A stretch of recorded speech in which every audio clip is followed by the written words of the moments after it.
Acho que eu falo, né? Isso aqui não ouço um pouquinho pra mim. Isso.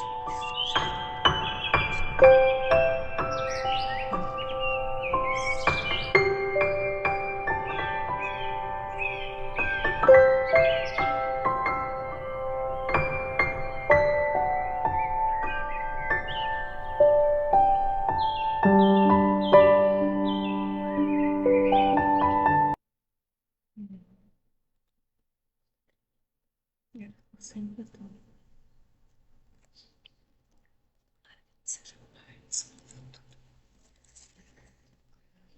Não precisa, se tu não deixar assim, eu tenho, porque eu não tenho anotação. Deixa eu puxar ele aqui. Certo, obrigada. Boa noite a todos. Então, antes que nós comece, eu vou dar os avisos, né? Porque não é só para nós, é para os que vão nos ouvir também de longe. Então, só recordando que na segunda-feira, às 21 horas, nós temos o Evangelho no Lar. É online, né? Podemos todos assistir e participar também, né? Na terça-feira, às 19h30, nós temos os estudos presenciais aqui na casa, que ainda podemos, né, acolher. Na sexta-feira, às 19h30, nós temos o estudo do Livro dos Espíritos, que também já está ocorrendo, né, e é colocado também lá no grupo da comunicação da Casa Espírita, o linkzinho, quem quiser participar, seja bem-vindo. E agora estamos também com o trabalho do estudo do Evangelho nos sábados, às 16 horas, que é presencial. Aí, todos bem-vindos à casa. E agora eu convido para que nós façamos a nossa oração. Então, elevamos a Deus, a Jesus, o nosso pensamento de gratidão por mais este dia, por esta semana que estamos vivendo com saúde. Obrigada, Senhor, pelo trabalho, pela família, pela doutrina espírita que nos auxilia no percurso da nossa existência e por tudo mais, Senhor, te agradecemos. E neste momento, rogamos que tu nos auxilie a melhor compreender a nossa doutrina e que saiamos daqui fortalecidos para vivenciá-la no nosso dia a dia. Muito obrigada, Pai, e que assim seja. Então, hoje nós vamos falar um pouquinho sobre os nossos hábitos, coisinha pouca, né, que nós temos no nosso dia a dia. Vamos entender um pouquinho como é que eles surgem e o que são eles, porque na verdade nós somos o somatório dos hábitos que nós temos, né? Então, como é que eles surgem para nós? Os hábitos, então, nós fizemos uma pequena definição aqui. Uma delas é do dicionário normal e as outras duas são mais visão espírita. Então, diz assim, que um hábito é um comportamento que se torna automático após repetidas execuções. E ele passa a ser realizado de maneira quase inconsciente. Então, ele é bem fácil de ser desenvolvido esse hábito. E aqui a gente fala que os hábitos, eles por si só, eles não precisam ser negativos. Quantos hábitos temos nós? Quantos hábitos nos ensinaram? Em casa, na escola, né? Hábitos bons, a maioria que foram desenvolvidos, né, no lar e na escola são bons. E aqueles que a gente vem adquirindo e formando nós próprios, né? Como o hábito da higiene pessoal, né? De levantar pela manhã, fazer sua higiene, né? Um hábito bom também da escola, o hábito da leitura, que muitos adquiriram, né? E aqui eu lembro que uma vez eu, como boa professora de português, né, eu fiz um esquema de diário com os meus alunos, né? Mas isso muito tempo atrás, que era para eles aprenderem a desenvolver a escrita. E daí eles faziam, então, o relato do seu dia literalmente. Levantei, coloquei os chinelos, fui até o banheiro, escovei os dentes. Daí aí a gente, não, mas você não precisa colocar isso, coloque assim, fiz minha higiene pessoal. Ah, mas daí vai ficar bem pouquinho que eu fiz durante o dia. Tem coisas, né, que a gente vivencia, não esquece mais. E também na visão espírita, o que diz aqui, que são reflexos de tendências anteriores que o espírito ainda carrega. Então, esses hábitos aqui são aqueles que a gente traz, que ninguém precisou ensinar para nós nessa encarnação, e que a gente, muitas vezes, vem com o objetivo de corrigir esses hábitos, né? Mas um hábito, só por si, né, ele é mais fácil de ser contornado. Né? Mas e quando que ele vira um vício? Agora há pouco nós estávamos falando, né, do vício de a gente ficar muito em cima das mídias, das séries, se envolver tanto com isso e esquecer muitas vezes de outras coisas mais importantes. Então, quando que isto vira um vício? O que define o vício é a perda da liberdade. Se você precisa repetir aquele comportamento, mesmo sabendo que faz mal, você está usando aquilo para aliviar emoções que não consegue lidar, você já perdeu o controle. Então, ele já virou um vício, porque o vício é aquilo que a gente não controla em nós. Não controla, entre aspas, né? Não controla com tanta facilidade. Ou se a gente não tem boa vontade, não tem firme vontade, né? Porque quando a gente se dispõe a fazer, a gente consegue. Tem inclusive uma pergunta no Livro dos Espíritos, né? Que existem arrastamentos irresistíveis, que a gente é arrastado a fazer algo que é irresistível, que nós não temos como agir contra, e os espíritos respondem que arrastamento sim, irresistível não. Então, para que nós saibamos que no frigir dos ovos, sempre a escolha é nossa, né? Então, lá do livrinho Renovando Atitudes, diz assim, que o corpo não dá cólera àquele que não a tem, como não dá os outros vícios. Todas as virtudes e todos os vícios são inerentes ao espírito. Sem isso, onde estariam o mérito e a responsabilidade? Tem gente que diz, né, a carne é fraca. Não, é o espírito que é fraco, porque a carne não dá vício para ninguém.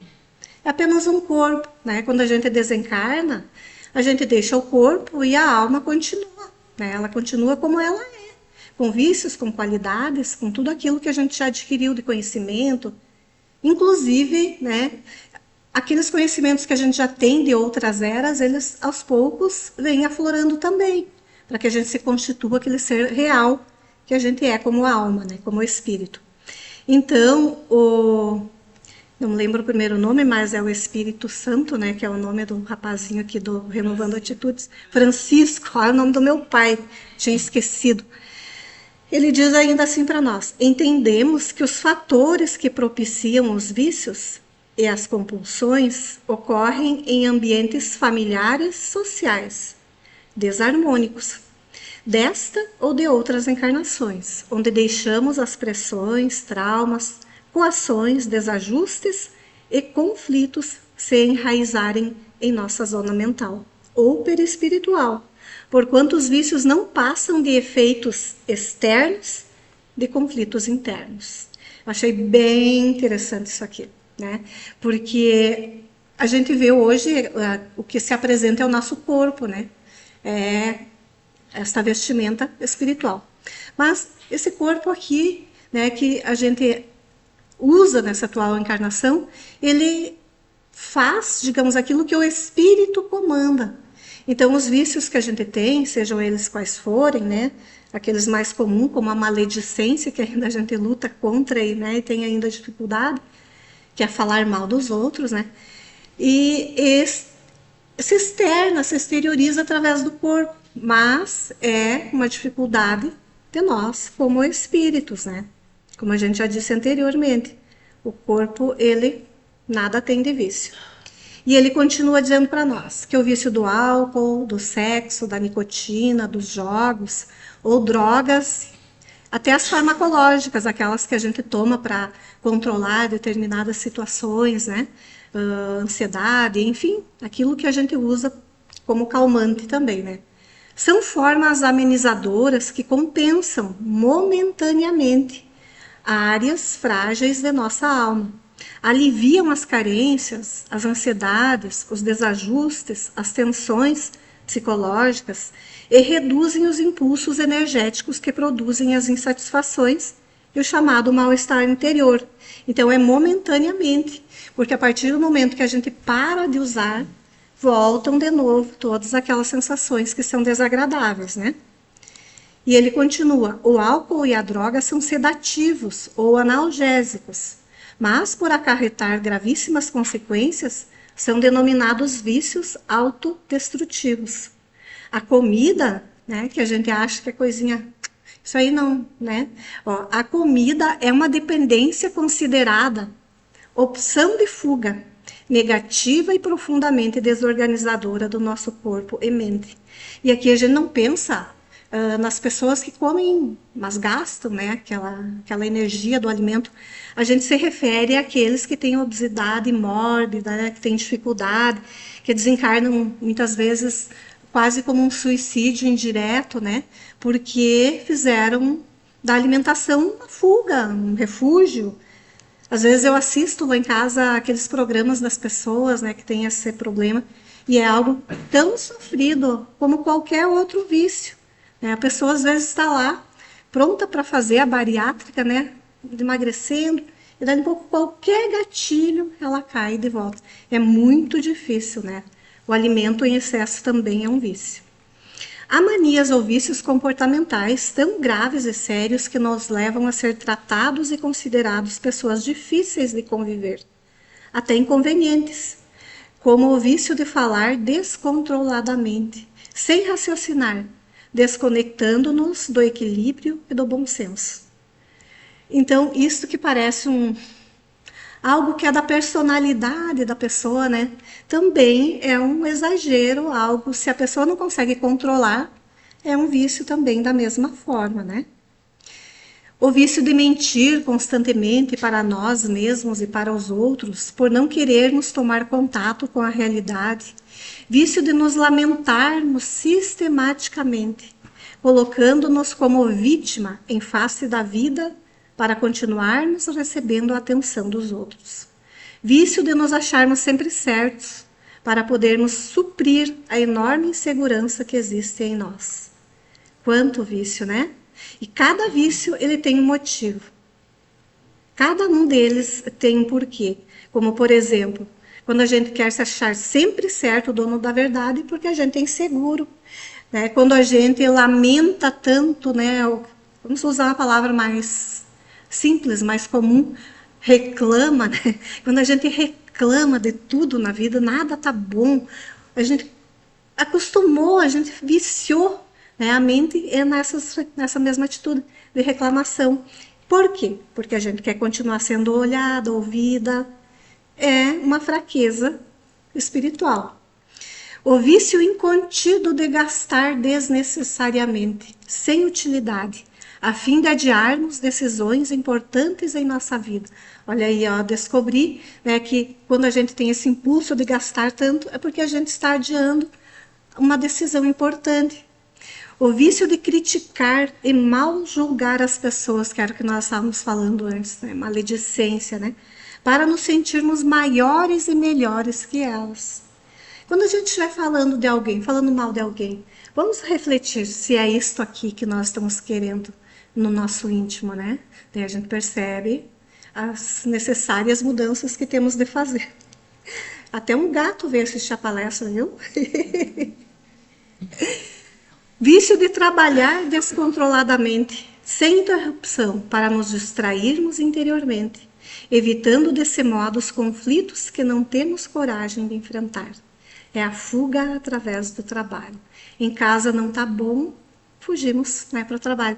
Muitas vezes, sempre, né, inconscientemente, porque a partir do momento que a gente percebe, a gente também tem certamente a necessidade de corrigir. Daqui a pouco ele vem pertinho. Agora nós vamos ver o que devemos fazer para que nos ajustemos, né? Então, ele nos diz assim: inquestionavelmente, as chamadas viciações resultam do medo de assumir o controle de nossa vida e do medo de nos responsabilizarmos por nossos atos e atitudes. Então, seja qualquer que seja o vício que a gente alimente, lá no fundo é o medo de enfrentar a realidade. É uma espécie de fuga, é amortecer a consciência, é viver meio que no mundo criado por nós, de fantasia, porque esse mundo é mais agradável do que a gente enfrentar o mundo real, que a gente precisa tomar decisões, precisa mudar atitudes, corrigir as nossas posições, muitas vezes, né? E ele continua dizendo: quaisquer que sejam os motivos e a origem de nossos velhos hábitos, urge que comecemos indagando. Por que somos dependentes emocionalmente? E qual é a forma de nos relacionarmos com essa dependência? É quase um tratado de psicologia conosco mesmo, né?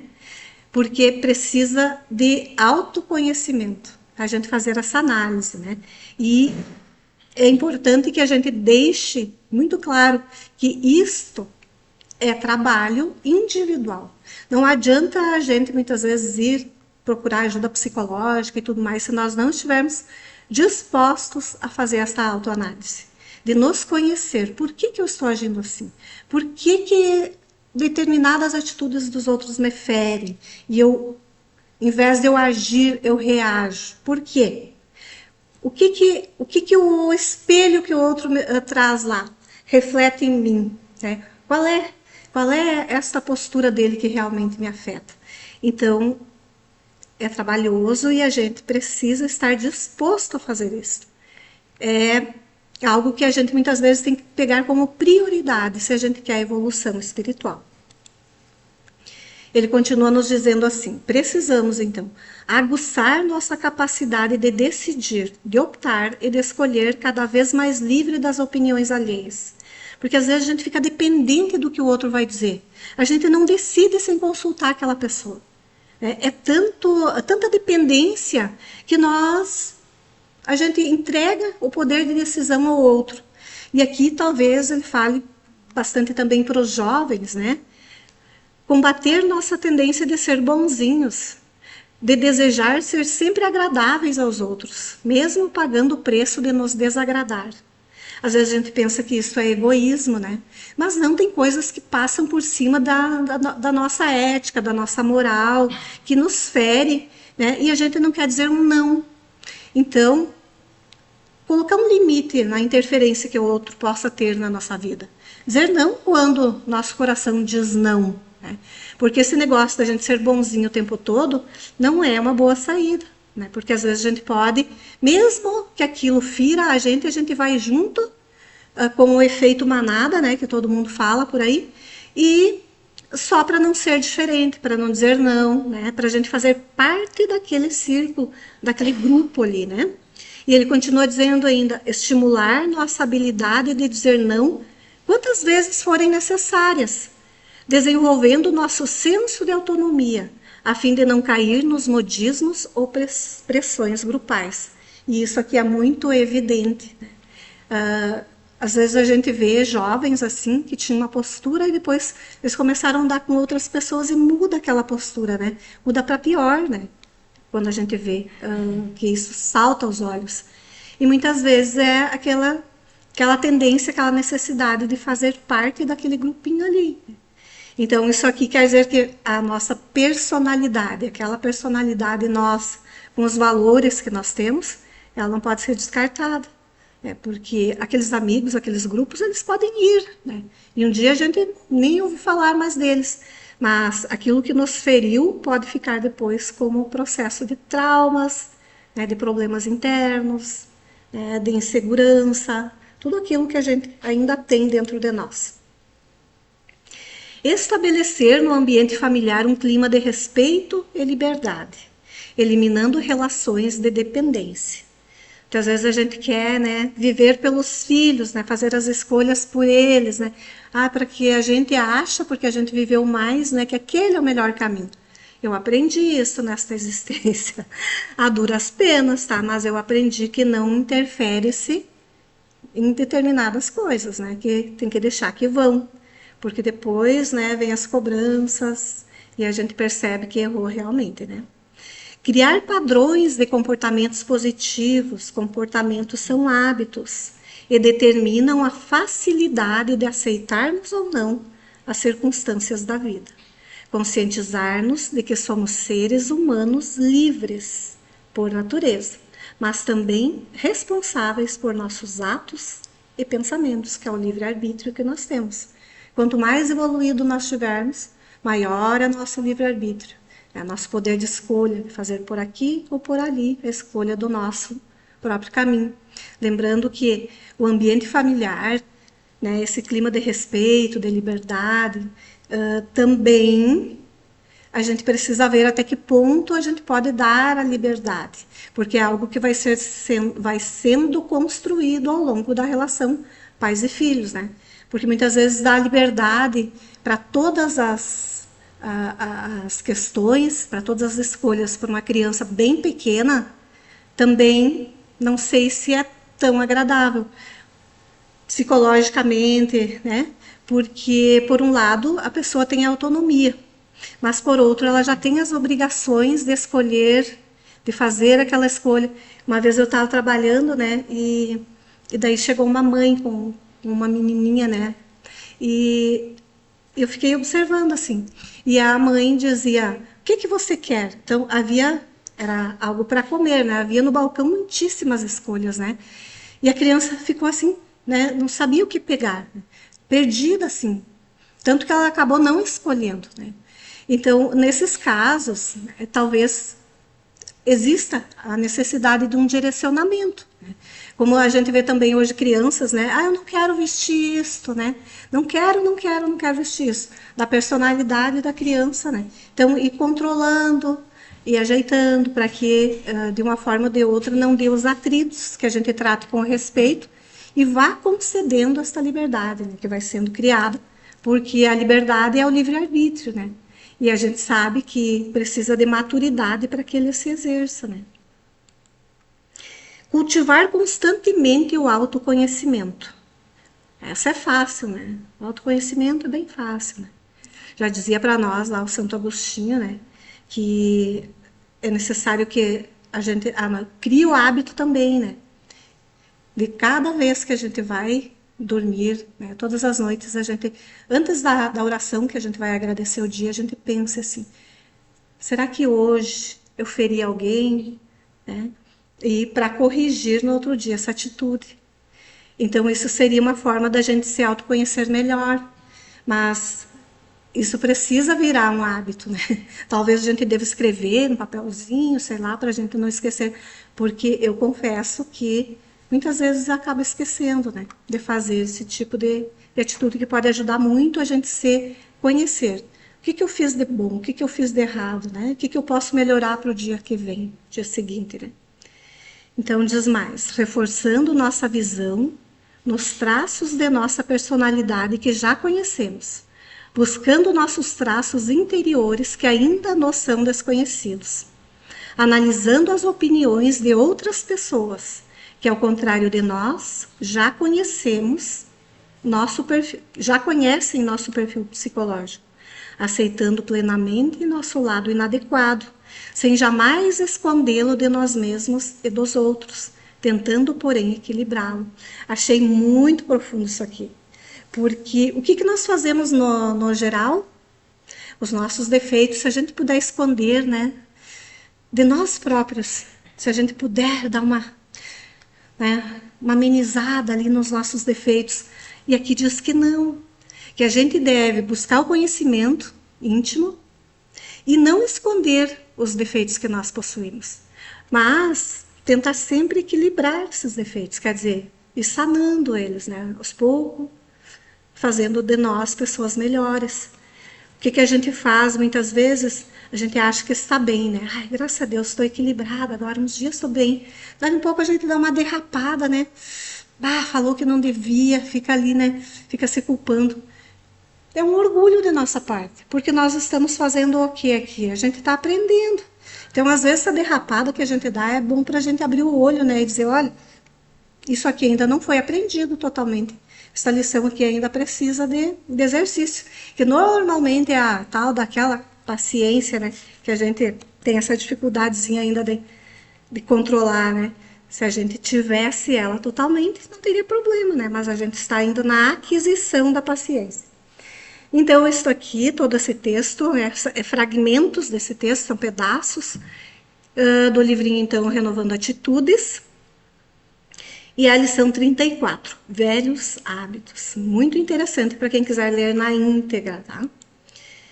E o Evangelho nos traz, então, que nós, independente do sexo, né, homem ou mulher, nós somos o homem velho. Por que nós somos o homem velho? Porque nós já vivemos muitas existências, estamos já vivendo a nossa melhor forma hoje.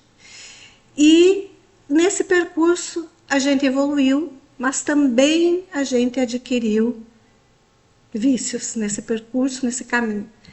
A gente sabe que Deus nos criou simples e ignorantes.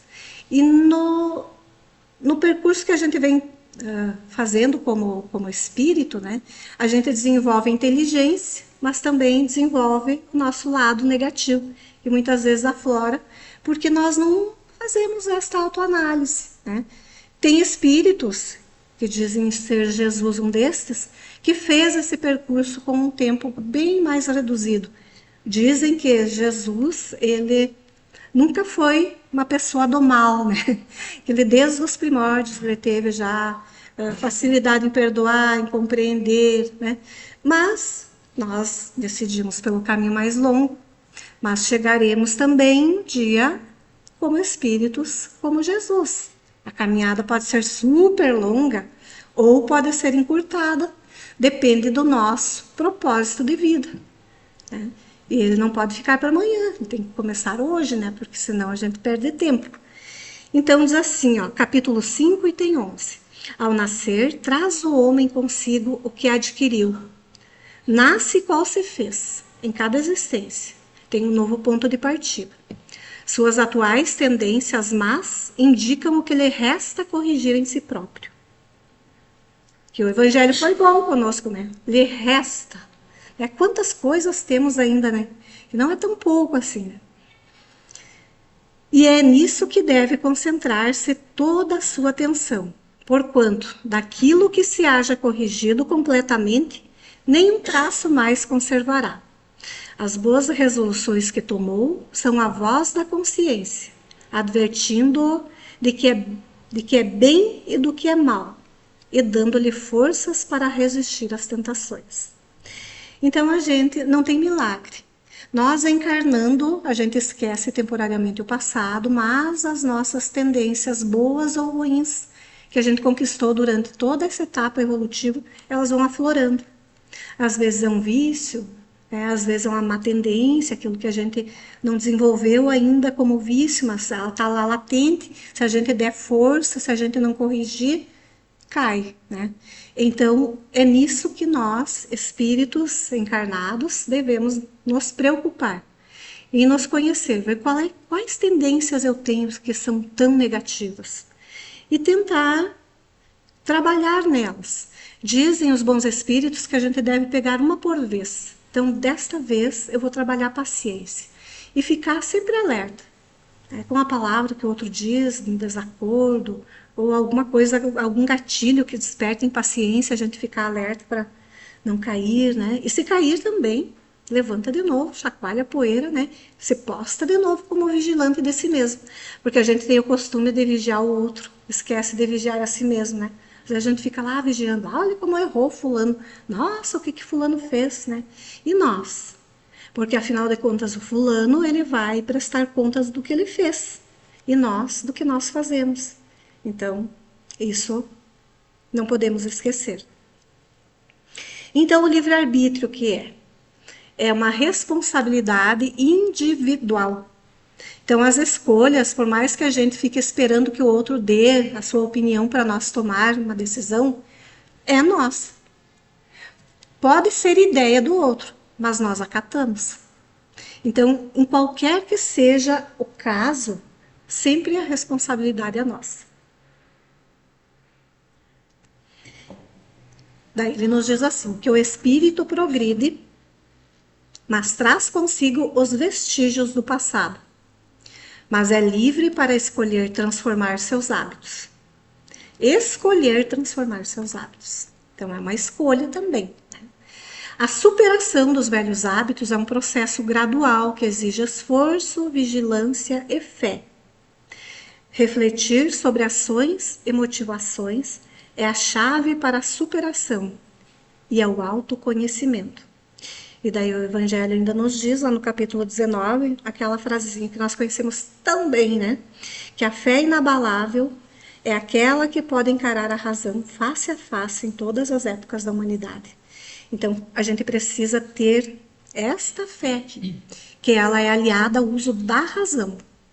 Não é aquela fé que vem como um fogo, né? Que nós somos capazes de tudo, mas a qualquer deslize, né? A qualquer tropeção que nós der, foi embora a fé. Então, esta fé raciocinada que a doutrina espírita nos traz, este propósito de nos autoconhecer, de nós nos impregnar desta vontade de melhorar, né? De assumir a nossa vida com os propósitos que ela tem, de acolher a família, de ser presente, de se amar. A gente se ama, nos dando de presente o estudo em conjunto, aprendizado, boas situações, boa convivência com os nossos de casa, com aqueles que a gente conhece. Enfim, essa transformação do homem velho que nós carregamos dentro de nós para um homem novo, renovado, porque o homem velho é aquele que está cheio de tudo aquilo que ele vem trazendo, aquele peso que ele carrega, dos vícios, das más atitudes, de tudo aquilo que nós trazemos ainda das nossas imperfeições. E precisa nascer um homem novo, espiritualmente mesmo, num corpo já desgastado e velho, né?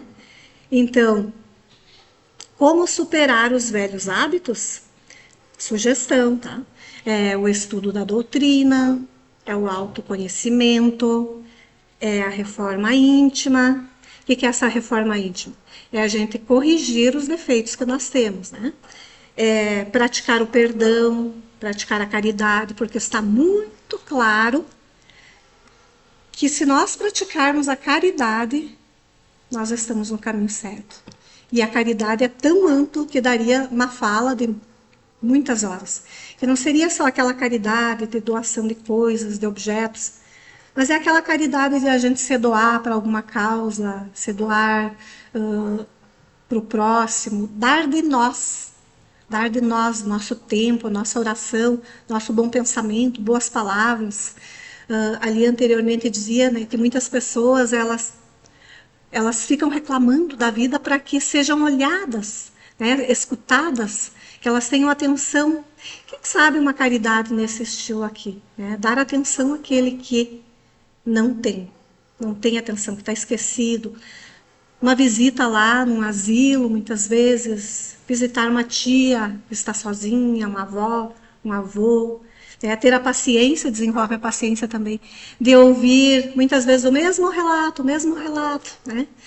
E é tão bom isto, porque depois, quando desencarnam esses nossos parentes mais antigos, né, a gente fica sem a base da família, né, nem conhecemos direito a origem de nossos antepassados. Né? Então essas conversas, elas são muito importantes. O Evangelho no Lar, que agora está sendo oferecido pela casa para a gente fazer em conjunto. Agora, eu não tenho tempo de fazer o Evangelho no Lar. Agora, se organiza para, na segunda-feira, fazer o Evangelho. Então, o Espiritismo nos oferece muitos meios, só que nós temos que abraçar a ideia. E, além de tudo isso, a perseverança, porque muitas vezes a gente começa bem motivado e, daqui a pouco, a gente perde a motivação. Então, sempre lembrar que precisamos, em qualquer que seja o caminho que nós escolher, seja no trabalho, seja na vida, a perseverança, persistir. A oração, a prece, diariamente, é que a gente possa criar este hábito. E a vigilância. O que é a vigilância? Para que a gente ficar vigilante, vigiando o que fazem os outros? A vigilância é o que a gente pensa, o que a gente sente, o que a gente fala, como a gente se comporta. Enfim, seria isso. E para encerrar, então, uma frasezinha do nosso amigo João Guimarães Rosa, que eu achei muito interessante. Ele nos diz o seguinte, que o que a vida quer da gente é coragem. E é isso aí, precisamos ter coragem para a gente enfrentar os medos, as nossas deficiências, nossos vícios, nossas manias, tudo aquilo que somos nós. Então, é coragem que nós temos que ter e força. Então seria isso para hoje. Convido para nós fazer a nossa oração. Obrigada, Senhor, por tudo que tu nos dás. Pelo pão de cada dia, pelas vestes do nosso corpo, pela oportunidade de aprender, pelos amigos, Senhor, muito obrigada. Obrigada também pelo trabalho que nos honra a existência. Por essa doutrina espírita, Senhor, muito obrigada. E te pedimos também, Pai, que possamos sair daqui fortalecidos e renovados. Que as energias de amor, de paz, de serenidade possam envolver a cada um de nós. Pai amado, por tudo que nos dás, te agradecemos. Que assim seja.